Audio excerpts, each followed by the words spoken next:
বাড়ি বাড়ি গিয়ে যাচাইয়ের পরে আর লজিক্যাল ডিসক্রিপেন্সি হয়। মমতার মূলত ভোট হচ্ছে মুসলিম, মমতার মূলত ভোট মহিলা, এবং they are targeted in this fashion. BJP কোনোভাবেই 100-র উপরে যাওয়ার অবস্থায় থাকছে না। সিপিএম এর কিন্তু জেতার রানীনগর সিট ছাড়া, তাও অধীর, হুমায়ুন এদের সাপোর্টে যদি সেলিম দাঁড়ায় জিততে পারে, আর আমি কোনো সিট দেখছি না। বিক্ষোভের মাত্রা এবং সংখ্যা কিন্তু কমে গেছে। এসআইআর এর প্রথম দফার চূড়ান্ত তালিকা প্রকাশ। খসড়া তালিকায় 58 লক্ষ বাদ দিয়েছিল নাম। এবার প্রথম দফার চূড়ান্ত তালিকায় দেখা যাচ্ছে যে প্রায় 5.5 লক্ষ নাম বাদ গিয়েছে। আর চূড়ান্ত তালিকা প্রকাশের পর যেটা দেখা যাচ্ছে যে বহু নির্বাচিত জনপ্রতিনিধি তারা কেউ বিবেচনাধীন, কারোর আবার নাম বাদ গিয়েছে, অর্থাৎ ডিলিটেড এমন দেখাচ্ছে।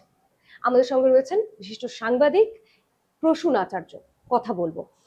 অনেকেই বলছেন, বিরোধীরা অভিযোগ করছেন যে পুরো বিষয়টা আসলে ঘেটে ঘ করে দেওয়া হয়েছে।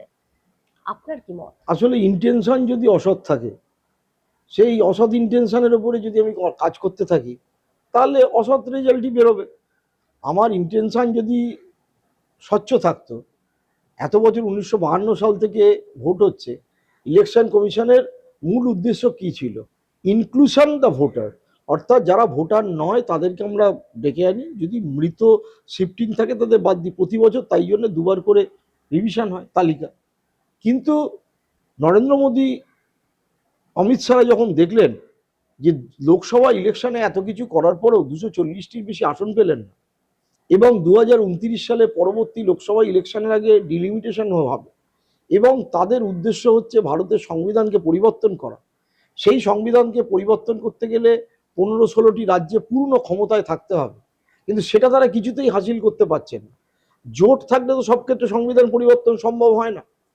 তখন তারা একটা মাথা খাটিয়ে এমন একটা পদ্ধতি বার করলেন, এই স্পেশাল ইন্টেনসিভ ডিভিশন, এবং যেটা অত্যন্ত অল্প সময়ের মধ্যে মানুষের নাগরিকত্ব যাচাইয়ের প্রক্রিয়ার মধ্যে ফেলে দিলেন।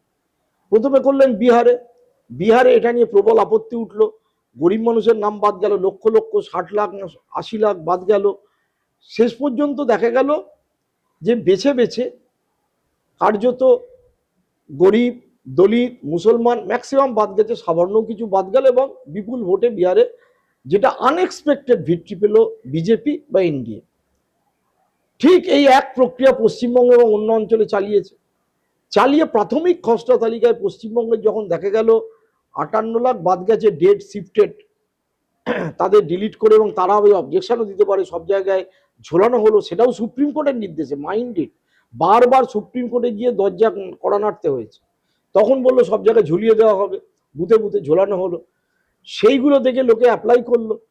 তখন দেখা গেল যে বিজেপি যে কথা বলছিল, রোহিঙ্গা, মুসলিম, ঘুষপেটিয়া ইত্যাদি, অমিত শাহ, মোদী থেকে শুরু করে শুভেন্দু অধিকারী, সেই মুসলিমদের যে বড় সেকশন, যেটা আমাদের মালদা জেলা, নদিয়া জেলা, উত্তর দিনাজপুর জেলা, তাদের আনম্যাপড অনলি 2.5%, 3%। হোয়ারাজ অনেক বেশি আনম্যাপড কিন্তু নদিয়া, অনেক বেশি আনম্যাপড 24 পরগনা, কলকাতা ইত্যাদি জায়গায়। তখন একটা জিনিস করলো যে এআই সফটওয়্যার, ওরা নিজেরাও জানে না, লজিক্যাল ডিসক্রিপেন্সি আনলো, যেটা কোনো বৈধতাই নেই। বাড়ি বাড়ি গিয়ে যাচাইয়ের পরে আর লজিক্যাল ডিসক্রিপেন্সি হয়? সেটা তো এমনিই করতে পারতো সংশোধন, এবং সেইটা করে একেবারে এআই দিয়ে বেছে নিয়ে, এটা অনেক সুকৌশলে করা হয়েছে। যে বুথগুলোতে টার্গেট করা হয়েছে মহিলার সংখ্যা বেশি, যে বুথগুলোতে বিরোধীরা ভোট পেয়েছে, বা যে বুথগুলো ওদের মনোমতো জাতি ধর্মের মানুষ বাস করেন না, বিজেপি বিরোধীরা, বিজেপি বিরোধীরা, পশ্চিমবঙ্গের শাসকরা, মানে তৃণমূল হোক, সিপিএম হোক, যাই হোক, বিজেপি বিরোধী শক্তি, সেইখানে কি করা হলো, বেশি পরিমাণে নাম ওই লজিক্যাল ডিসক্রিপেন্সিতে এনে ফেলা হলো। তারা সব নথি জমা দিল, হয়রানির শিকার হলো, 150 জন মারা গেল। তারপরেও প্রতিদিন এই সুব্রত গুপ্ত এবং মনোজ আগরওয়াল অ্যান্ড টিম মিথ্যে কথা বলতে লাগলো যে হয়ে গেছে, কাজ প্রায় হয়ে যাবে। এবং আমি খুব অদ্ভুতভাবে প্রেস কনফারেন্সে দেখছিলাম শনিবার, সুব্রত গুপ্ত বলছেন আমি satisfied. How it is possible? আপনি মেট্রো রেলের কাজ করতে পারেন ভালো, অন্য কাজ করতে পারেন ভালো, আর এটা যে আপনাকে যে কাজে পাঠানো হয়েছিল সেটাও ভালোই করেছেন। 61 লাখ লজিক্যাল ডিসক্রিপেন্সি, তার মধ্যে মুসলিমদের একটা বড় সেকশন, মতুয়াদের বড় সেকশন, এবং সাধারণ মানুষ।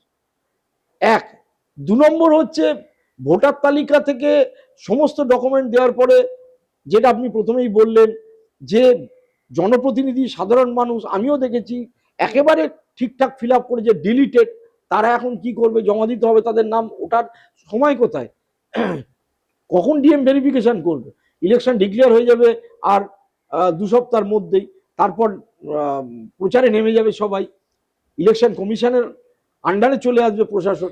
এসআইআর এর উদ্দেশ্যটা ক্রমশ এবার তাহলে পরিষ্কার হয়ে পরিষ্কার।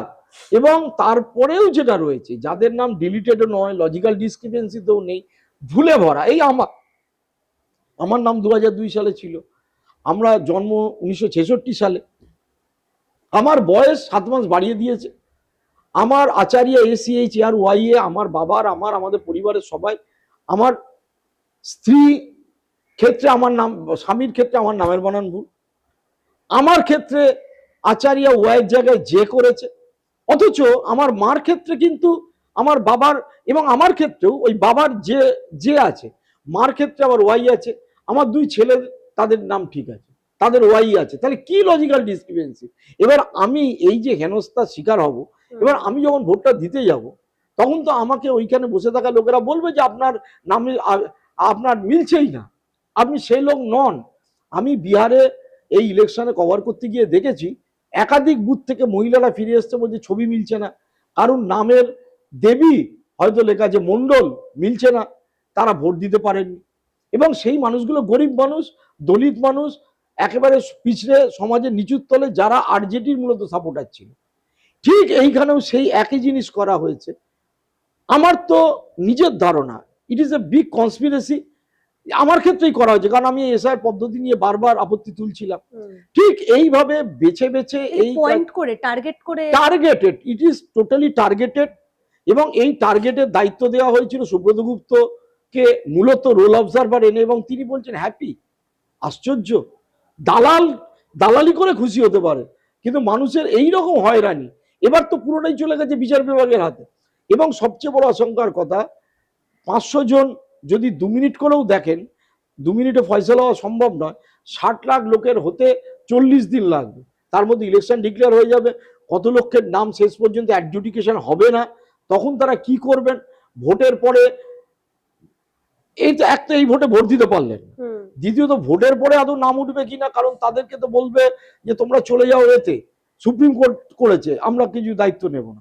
একটা ভয়ঙ্কর পরিস্থিতির সৃষ্টি করলো, ওয়েল প্ল্যান্ড, শুধু পশ্চিমবঙ্গে নয়। এবং যে সমস্ত স্থাবক বিজেপির কিছু দালাল কোট আনকোট সাংবাদিক এটা নিয়ে প্রশ্ন তুলছেন, তারা পশ্চিমবঙ্গের বাংলা ভাষা, বাংলাদেশেও বাংলা ভাষা, পশ্চিমবঙ্গে 30% মুসলমান, বাংলাদেশে 90% মুসলমান, আমরা পার্টিসান স্টেট।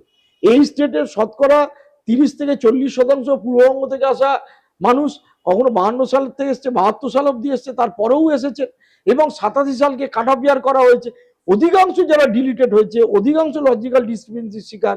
আমি তো পরপর দেখছি, তার মধ্যে বিএলও রয়েছে, বিডিও রয়েছে, এমএলএ রয়েছে, আমাদের চিফ সেক্রেটারি রয়েছে নন্দিনী চক্রবর্তী। এবং 87 সালের আগে কি বলা হয়েছিল, 87 সালের আগে যাদের নাম চিন্তা নেই, 2002 নাম আছে, তাদেরকে তাহলে তোরা কি করে ঢোকালি, কি ডিসক্রিপেন্সি। আসলে সত্যি কথা বলতে কি, মমতার নানা স্কিমে ভালো মন্দ সরকার, এটা নিয়ে সমালোচনার জন্য ইন্টারভিউ নয়, কিন্তু মমতার মূলত ভোট হচ্ছে মুসলিম, মমতার মূলত ভোট মহিলা, এবং they are targeted in this fashion. সেটা তৃণমূল অনেক দেরিতে বুঝেছে, জানি না তারা কি করবে। সিপিএম বুঝেছে, সিপিএম প্রথমে ভেবেছিল মমতার লোকের নাম বাদ যাবে, এখন তারাও বুঝতে পারছে যে লোকে তাদেরও প্রশ্ন করছে যে তোমরা এটা নিয়ে বলনি। বিজেপির মুখে কোনো কথা নেই, আশ্চর্য। সাধারণ মানুষের নাগরিকত্ব শুধু নয়, আমার সংবিধানে প্রদত্ত মৌলিক অধিকার হরণ করা হয়েছে, আমি আমার মৌলিক অধিকার হরণের অভিযোগ তুলছি, সেই অধিকার হরণ হচ্ছে, কিন্তু বিজেপির লোকেরা চুপ। আলটিমেটলি সাধারণ মানুষ হয়রান, রাজনৈতিকভাবে লাভবান কে হবে। দেখুন এই বিষয়টায় আমি যা দেখতে পাচ্ছি, 1 নম্বর, মুসলিমদের একটা বড় সেকশনের নাম কাটা যাওয়ায় বিজেপি উল্লসিত, কারণ মমতা হয়তো সেদিক থেকে কিছুটা, কারণ মুর্শিদাবাদ জেলায় যে দেখছিলাম, এই ভগবান গোলা, সুতি, অন্যান্য কেন্দ্রে পরপর ফারাক্কা থেকে শুরু করে কোথাও 80,000, কোথাও 1 লাখ, কোথাও 70,000, কোথাও 1,05,000, কোথাও 1,12,000 এই মানে অ্যাডজুডিকেশন, অর্থাৎ বিচারাধীন, এগুলো সব ক্লিয়ার হবে বলে আমার মনে হয় না। তো এরা খুশি, হুমায়ুন এদের সাথে আছে, বিজেপির সাথে হাত মিলিয়ে রয়েছে, তার মধ্যে আরো সব নানা ফোর্স একত্র হয়েছে। মমতার যদি মুসলিম ভোট কেটে দেয় তাহলে কিছু সিট অন্যরা পাবে। বিজেপি একটা সেকশন এতে একটু খুশি হয়েছে। উল্টো দিক থেকে যে মধ্যবিত্ত হিন্দু বাঙালি মূলত একসময় সিপিএম এর সাপোর্টার ছিল এবং এন ব্লক তারা বিজেপির সাপোর্টার হয়ে গেছে, তারা মমতাকে তাড়ানোর জন্য ব্যগ্র হয়েছে। তাদের বাড়ির লোকেরা যখন ডাক পেয়েছে, তারা যখন হেনস্থার শিকার হয়েছে, অনেকেই ডিলিটেড হয়েছে, অনেকেই লজিক্যাল ডিস্টারবেন্সের শিকার হয়েছে, অনেকের নামের বানান ভুল হয়েছে, টাইটেল ভুল হয়েছে, সেইখানেও 2-2.5% ভোট আবার মমতা গেন করবে বলে আমার আপাতত মনে হয়। তাহলে বিজেপি থেকে তৃণমূলে ভোটটা শিফটেড হবে, হিন্দু ভোট। হ্যাঁ, এই 2-2.5% আমার মনে হচ্ছে হবে। প্লাস মমতা এইসব মন্দির ফন্দির রাজনীতি সাধারণ মানুষ পছন্দ করুক আর না করুক করেননি, সরকারি টাকায় করা যায় না, করেছে। তো 2-2.5% যদি হিন্দু ভোট শহরাঞ্চলে ওর দিকে আসে, যেটা আপ্রাণ চেষ্টা চালাচ্ছে, তাহলে মুসলিম ভোট যেটুখানি মাইনাস হবে, কিন্তু মুসলিম মেজরিটি ডিস্ট্রিক্টে। এবার কথা হচ্ছে মুসলিমরা যেখানে মেজরিটি, তাতে যদি কিছু মাইনাসও হয়, বাকি মুসলিমরা ওয়ান ফোল্ডেড ভোট করবে যেভাবে হেনস্থা হয়েছে। ফলে খুব বেশি হেরফের হবে বলে আমার মনে হচ্ছে না। এখনো অ্যাজ অন টুডে যে সমীক্ষা, তৃণমূলের যা নিজস্ব রিভিউ, আমার কাছে যেটুখানি খবর আছে, বিজেপির নিজস্ব রিভিউ, বিজেপি কোনোভাবেই 100-র ওপরে যাওয়ার অবস্থায় থাকছে না। ওরা পুরোটাই নির্ভর করছে কত কাটা যাবে কি হবে।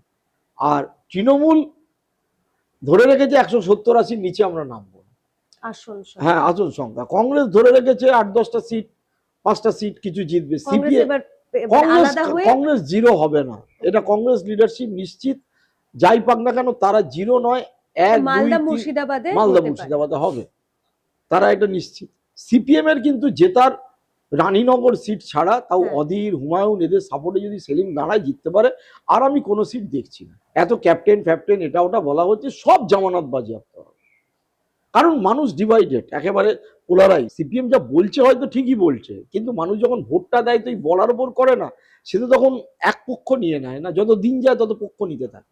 আপনার সমীক্ষা কি বলছে? আমার সমীক্ষা এখনো বলছে তৃণমূল এগিয়ে আছে, এবং সিপিএম এর এত কিছু করার পরেও সিপিএম শেষ পর্যন্ত 0 থেকে 1 হবে কিনা একটা প্রশ্ন চিহ্ন আছে। কিন্তু কংগ্রেস শূন্যের গেরো কাটিয়ে উঠবে, এটা আমি নিশ্চিত। এবং বিজেপি অনেকটাই পিছিয়ে আছে, কিন্তু বিজেপি মেকআপ করার জন্য এই রথযাত্রা, সাম্প্রদায়িক উত্তেজনা, ওরা কিন্তু পরিবর্তন যাত্রা হচ্ছে 9টা জায়গা থেকে। ওরা কিন্তু গভর্নেন্সের ব্যাপারে কিন্তু আর কিছু বলছে না। মোদিও আসতে চলেছেন ব্রিগেডে। হ্যাঁ, ওরা তো গভর্নেন্সের ব্যাপারে আর কিছু যাচ্ছে না। মমতা 1,500 দিয়েছে, বলছে আমরা 3,000 দেবো। মমতা যুবকদের চাকরি না দিয়ে কি স্কিম খুলেছে, বেকার ভাতা, ওরাও বলছে 25,000 করে দেবো। অর্থাৎ ওই জুতোতেই পা গলা আছে। আচ্ছা, আমার একটা প্রশ্ন জাগে মনে, এটা হচ্ছে শুভেন্দু অধিকারী তো এত চেঁচাচ্ছে, তো মমতা ক্যাবিনেট একদিন ছিল, ক্যাবিনেট অবস্থা হাল খারাপ, ফাইন্যান্সে সবাই জানে, 8 লক্ষ কোটি টাকা দেনা, সেখান থেকে মমতা এদিক ওদিক দিয়ে টাকা জোগাড় করছে, দিচ্ছে। আচ্ছা, এতই যদি খারাপ অবস্থা হয়, সেটা শুভেন্দু অধিকারীরাও বলছে, সুকান্তরাও বলছে, তো টাকাটা তো আর মোদি ছাপিয়ে দেবে না যদি বিজেপি আজকে ক্ষমতা আসে। তা মমতা ডবল টাকা দেবো বলছে, তো খরচা বেড়ে যাবে। এটা তো সবই জুমলা হয়। ওই বলেছিল না 15 লাখ টাকা, ও তো জুমলা হয়। এই জুমলা আমার মনে হয় না সাধারণ লোক খুব বেশি বিশ্বাস করতে পারে। আর দ্বিতীয়, আমি যেটা দেখতে পাচ্ছি, বুথ লেভেলে সংগঠন বিজেপির থেকে তৃণমূলের অনেক এগিয়ে। ইভেন বুথ লেভেলে সংগঠন কিন্তু সিপিএম এরও কিছু আছে। সাধারণ মানুষ যে এই যে তৃণমূলের দুর্নীতি বা দুষ্কৃতির থেকে বিরক্ত, তার সামনে বিকল্পটা কেউ তার মানে তুলে ধরতে পারছে না, সঠিক বিকল্পটা মানুষ পাচ্ছে না। এই যে আপনিও যেটা বললেন যে বিজেপিও একই জুতোয় পা গলাচ্ছে, তৃণমূল যেটা বলছেন, মমতা বন্দ্যোপাধ্যায় যেটা বলছেন, সেই স্কিমেই বলছে বাড়িয়ে দেবে। তাহলে এটাই মূল সমস্যা। আর একটা ব্যাপার হয়েছে কি, এই যে চাকরি চলে গেছিল না স্কুলদের 26,000, কথা বলেছিল বিকাশ ভট্টাচার্য আরো 32,000 চাকরি খাবো। আমি প্রচুর সিপিএম এর লোকেরা যারা চাকরি পেয়েছে তারা খুব আতঙ্কে ছিল, এবং তাদের বলতে শুনেছি বিকাশদা কাজটা ঠিক করছে না, শামীম কাজটা ঠিক করছে না, এইভাবে বলে তারা রিলিফ পেয়েছে। অর্থাৎ 32,000 মানে 32,000 ফ্যামিলি, এটা ধরতে হবে। আবার এই 26,000-এর মধ্যে আমি যদি বেশিরভাগ লোক যাদের গেছিল তারা না পেতো, আর ধরেন না ওখানে 5,000 পেলো আর বাকিরা পেলো না, তাহলে সেই লোকগুলো রোজ রাস্তায় নেমে বিক্ষোভ করছে। এখনো বিক্ষোভের মাত্রা এবং সংখ্যা কিন্তু কমে গেছে। অর্থাৎ যে শিক্ষা দুর্নীতিটা গত 5 বছরে সবচেয়ে বড় আকার ধারণ করেছিল, পার্থ চ্যাটার্জি জেলে গেছে, উচ্চ মাধ্যমিক শিক্ষা সংসদ, মাধ্যমিক শিক্ষা সব জেলে গেছে, এত আমলারা জেলে গেছে, কোটি কোটি টাকা পাওয়া গেছে, যেটা সবচেয়ে বড় দুর্নীতি বলে শিক্ষিত মানুষের সামনে উজাগার হয়েছিল, এবং তার ক্ষোভ যেটা হয়েছিল, এটা তো রাস্তায় দিনের পর দিন অমানসিক তারা পরিশ্রম করে যে রোদে সুইসাইড করতে গেছে। অদ্ভুতভাবে কিন্তু ঠিক ইলেকশনের আগে somehow or others it is managed now. এবং এই যে বলছে কিছু আবার দেখলাম ইন্টারভিউ প্রসেস চালু হয়েছে, অর্থাৎ একটা প্রক্রিয়ার মধ্যে এই 32+26 আমি যদি ধরি, তাহলে সরাসরি 58,000 বা 60,000 এই যে মধ্যবিত্ত পরিবার যারা রাস্তায় নেমে অভয়া মুভমেন্টই বলো, শিক্ষক হ্যাঁ। মুভমেন্টই বলো করছিল, তাদের কিন্তু অনেকটাই ক্ষোভ সেইভাবে ম্যানিফেস্টেশন হওয়ার অপেক্ষায় নেই। আর একটা বিষয় যেটা দেখলাম যে কলকাতা পুলিশের পিঙ্ক বুথ হ্যাঁ। চালু হয়েছে, যাতে কলকাতায় মহিলা পুলিশরাও থাকবেন সেই বুথে এবং তারা পাহারা দেবে। কোথাও গিয়ে আরজি কর ইস্যুতে আমরা দেখেছিলাম যে এই মুখ্যমন্ত্রী এবার বলেছিলেন যে রাতের বেলা মেয়েদের কাজের বিষয়টা নিয়ে তাদেরকে দিনের বেলা শিফট দেওয়া হোক। কোথাও গিয়ে সেই সমস্ত জায়গাগুলো কি মানে ভোটের আগেই মেরামত করার চেষ্টা, নাহলে হঠাৎ করে এখন না না, মেরামত তো করার চেষ্টা করছেই। আরজিকর মুভমেন্ট যেভাবে দানা বেঁধেছিল, রাস্তায় নেমেছিল মানুষ, তারা তো নিজেদের অনেকেই কেরিয়ার গুছিয়েছে। আমি আর এই নিয়ে বিস্তারিত বলতে চাই না, তাহলে আলাদা এপিসোড হবে। এরপরে কি হয়েছে, সঞ্জয় দোষী সাব্যস্ত, সিবিআইও বলছে, সিবিআই চেয়েছিল, সিবিআই আর এগোচ্ছে না, অভয়ার বাবা মা অসন্তুষ্ট, খুব একটা আছে, হয়তো কেন দেয়াল ভেঙে দিয়েছিল এইসব আছে। কিন্তু নিরাপত্তা যদি বলে, সামগ্রিক নিরাপত্তায় যদি আমি বলি, তো পশ্চিমবঙ্গের কলকাতা শহর এখনো পর্যন্ত রাতে লখনৌ, পাটনা, দিল্লি, হায়দ্রাবাদ, ব্যাঙ্গালোর, বম্বে বা এই জাতীয় ইন্দোর, এই শহরের থেকে কিন্তু অনেক সেফ। এটা যে কেউ জানেন, এটা মানেনও বটে। ইনসিডেন্ট তা বলে কি হয় না, নিশ্চয়ই হয়েছে এবং অন্যায় ব্যাপার হয়েছিল। এইবার মমতা বন্দ্যোপাধ্যায় তো তার লুফোসগুলো জানেন, এত বছর ধরে রাজনীতি করছে, 84 সাল থেকে আজ 2026, এবং একদম সামনে দাঁড়িয়ে করছে। ও জানে যে এগুলোকে যদি মেরামত করতে পারি, ব্যাপারটা এইরকম। একটা ছোট উদাহরণ দিই, কারেন্ট নেই, সবাই বিদ্যুৎ দপ্তরকে গালাগাল করে, বা জল নেই, পুরসভাকে গালাগাল করে, প্রচন্ড স্কেয়ারসিটি। যে মুহূর্তে জলের সাপ্লাই লাইন চলে এলো, ওই রাগটা কিন্তু পড়ে যায়। বা কারেন্ট নেই, যে ফ্রিজে খাবার নষ্ট হচ্ছে, যেই চলে এলো কারেন্ট, এই কারেন্ট এসে গেছে, কারেন্ট এসে গেছে, তখন কিন্তু এই রাগটা কিন্তু চলে যায়। এটাও সেই রকমই, মানে রাগটা কিন্তু অনেকটাই মানে দমন হয়ে যাবে। সেটা বুঝতে পেরেছে যে এটা করতে পারলে চালাতে পারবে, চালাবে কি চালাবে না আমি জানি না। আবার অদ্ভুতভাবে এই আমি যে আমার এই বড়নগরের সায়ন্তিকা বন্দ্যোপাধ্যায় বললো যে এমএলএ ফান্ডের টাকা পুলিশকে দিয়েছে, কারণ রাস্তায় বিভিন্ন জায়গায় সিসিটিভি লাগানো হচ্ছে যাতে দুষ্কৃতীদের দেখা যায়। আর সেই দুষ্কৃতী তৃণমূল রাষ্ট্রীয় দুষ্কৃতীরাও কর্ম করলে দেখা যাবে, অন্যরা করলেও দেখা যাবে। কিন্তু ওটা এই যে ভোটের আগে লোকে তো মানে ইনফ্যাক্ট ক্রিটিক যারা, তারাও আমি দেখলাম বলছে না এটা খুব ভালো কাজ করছে। অর্থাৎ এই শেষ মুহূর্তের কিছু কিছু কাজ, সেইগুলো আবার ডিভিডেন্ড দিয়ে দেয়। কারণ অ্যাকচুয়ালি 30-35% মানুষ যে যদি বালু খেয়ে থাকে তাহলেও বিজেপিকে ভোট দেবে, যদি ওই 35-40% মানুষ মানে আরো বেশি দুর্নীতি হয় তাহলেও তৃণমূলকে ভোট দেবে। মাঝখানের যে সেকশনটা থাকে না, যাদের ভোটটা অ্যাকচুয়ালি শিফট হয়, তাতে সরকার পরিবর্তন হয়, তারা এই শেষের দিকে সিদ্ধান্ত নেয়, সেইটা সব পার্টিই জানে। এবং সেই ক্ষেত্রে যেরকম সিপিএম এর এই মিছিলে যত লোক যায়, যত লোক কথা শোনে, তার মধ্যে 80-85% ভোটে গিয়ে প্রথমে বিজেপিকে ভোট দেয় মমতাকে হারাতে। 15% বিবেচনা করে হয়তো 10% সিপিএম কে দিল, আর 5% গেল না, বা কখনো তৃণমূলকেও দেয়।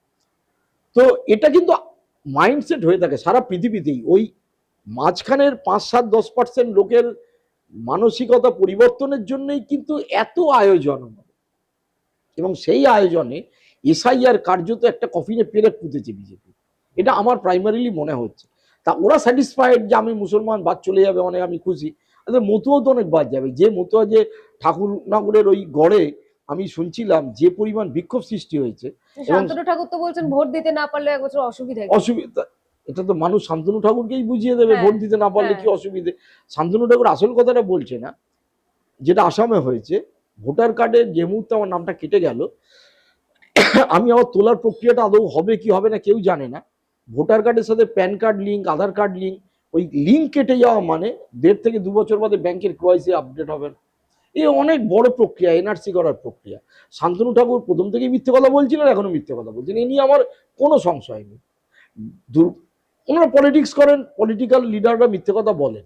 মমতা বন্দ্যোপাধ্যায় বলেছিল এসআইআর করতে দেবো না, পেরেছেন? পারেন। কিন্তু ঘটনা হচ্ছে আমলারা কেন মিথ্যে কথা বলবে? সুব্রত গুপ্ত কেন বলবে যে এত ভালো কাজ করলাম, আমি স্যাটিসফাইড? এ কেন বলবে যে 2-4টে নাম বাদ যায়? আরে 2-4টে মানুষ তা বলে গুলিতে হত্যা হতে পারে? তোমার নাম বাদ গেছে? যার যাচ্ছে বা যার ভুল হচ্ছে, যে আমি পেনফুল যে এত বছরের আমার নামের বানান এইটা কেন চেঞ্জ হবে।